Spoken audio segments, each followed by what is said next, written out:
if you've watched the previous videos on Photoshop brushes, we talked about the basic settings up here in the Tools options bar, and then we talked about more advanced settings in the Brush Settings panel and the Brushes panel.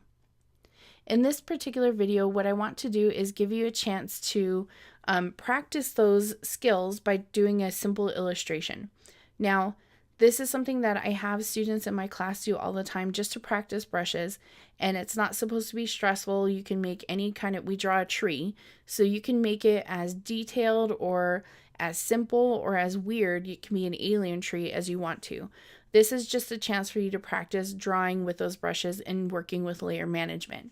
So in that particular tutorial video, we talked about selecting brushes, and just so you guys know, I have a lot of brushes that I have added into my Photoshop program. So if you can't see some of these, don't panic about it.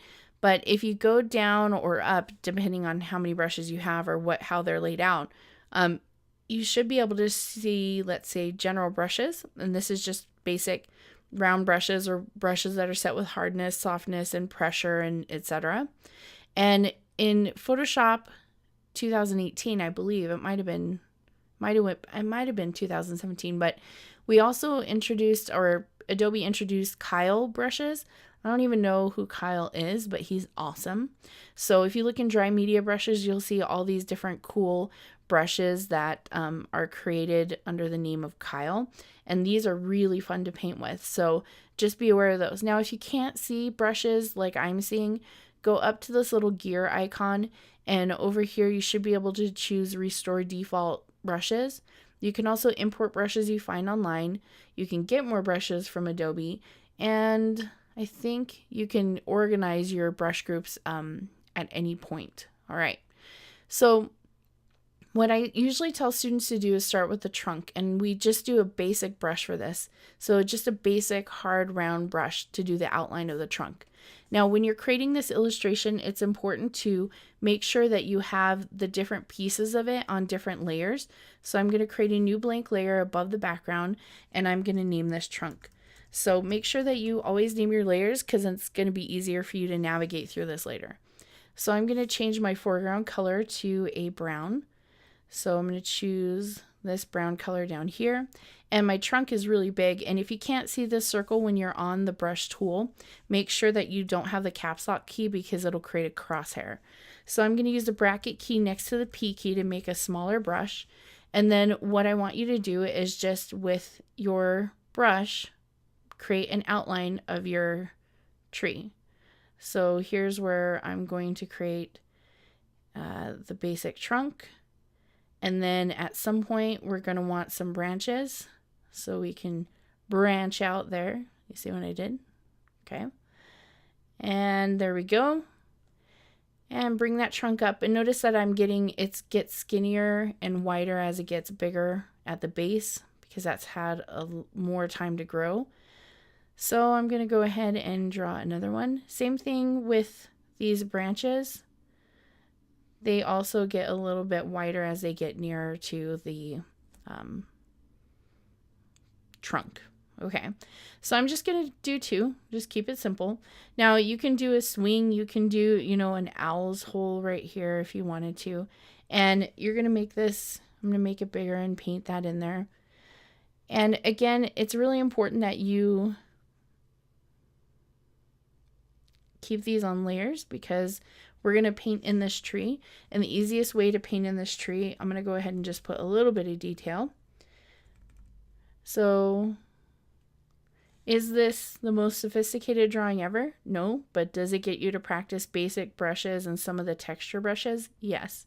So it is a good practice for anybody new to Adobe Photoshop brushes. Okay.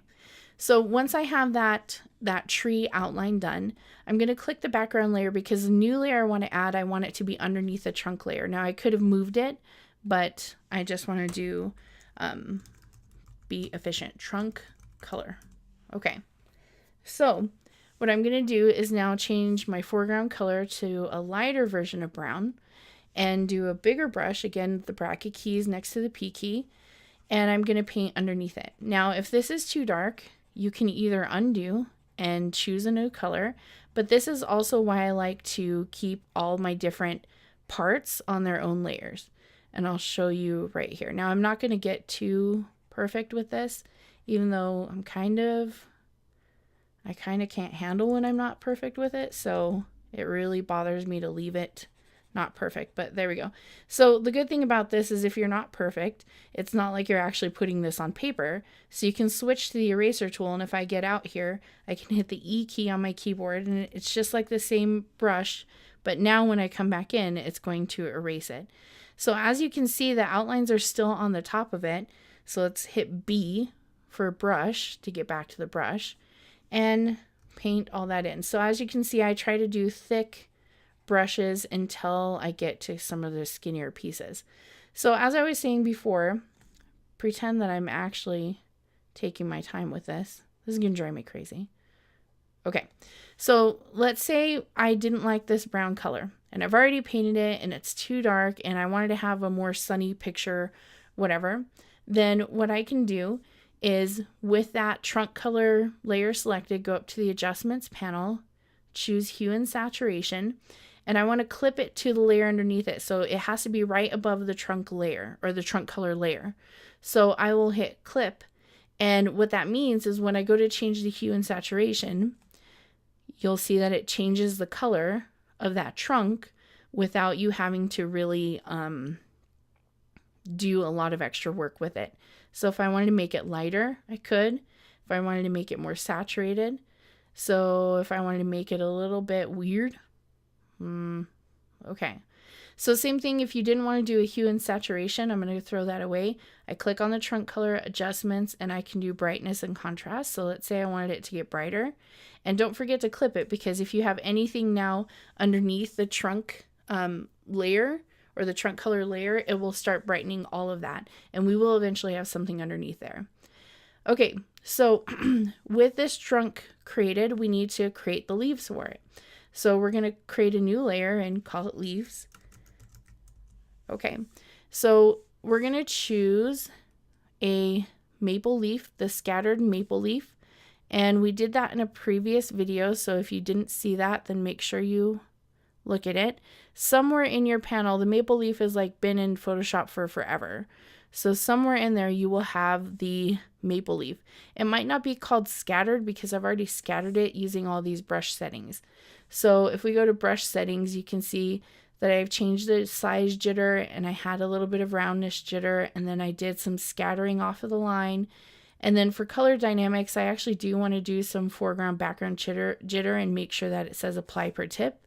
So I'm going to change this to a green color because I want to do sort of fall. And then I'm just going to paint leaves.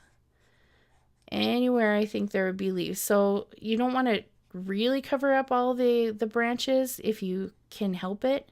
You want to see some of that in there.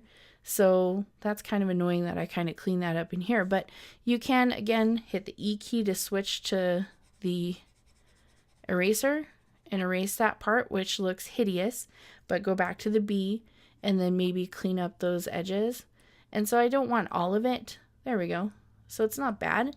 So there we go. So creating that tree was fairly easy using those brush settings. And again, if you don't know what those settings are, make sure that you watch that tutorial video. So a couple other things that I would recommend doing is adding a layer for grass. And since we're running out of time, I don't want to spend too much time on this, but I'm going to make a grass layer, get a little bit more green, a little bit of a desaturated kind of green right there. So if I make this one a little bit darker, all right, so if this is a fall, whatever I'm saying, a fall illustration, then this is going to look good. So again, we have grass. Now, if we go to paint it, it might kind of do too much of an angle jitter. So I'm going to go up to brush settings and go to scattering. Count jitter, I think, is pretty good. Shape dynamics, I don't really want to do a lot of roundness, or we want a little bit of an angle, but not crazy.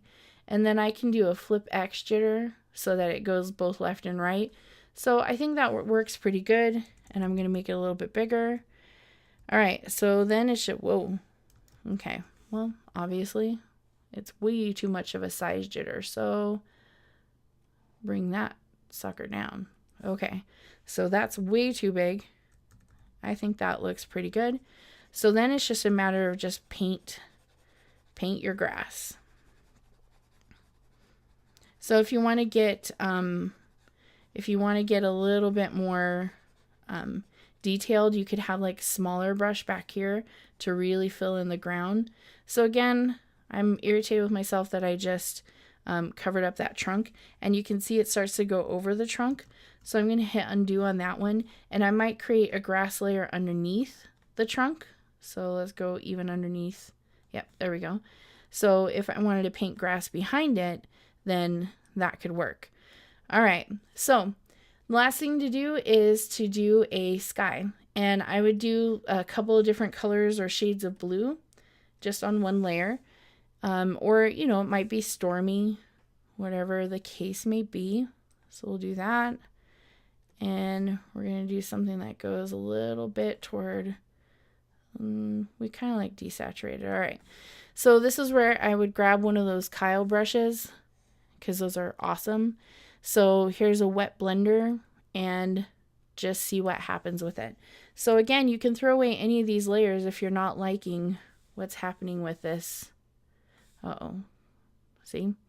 It just froze it. So hopefully it didn't actually freeze my artwork, but just so you know, this takes a lot of resources. So the problem is I haven't saved it yet, and it's trying to remember all of those steps.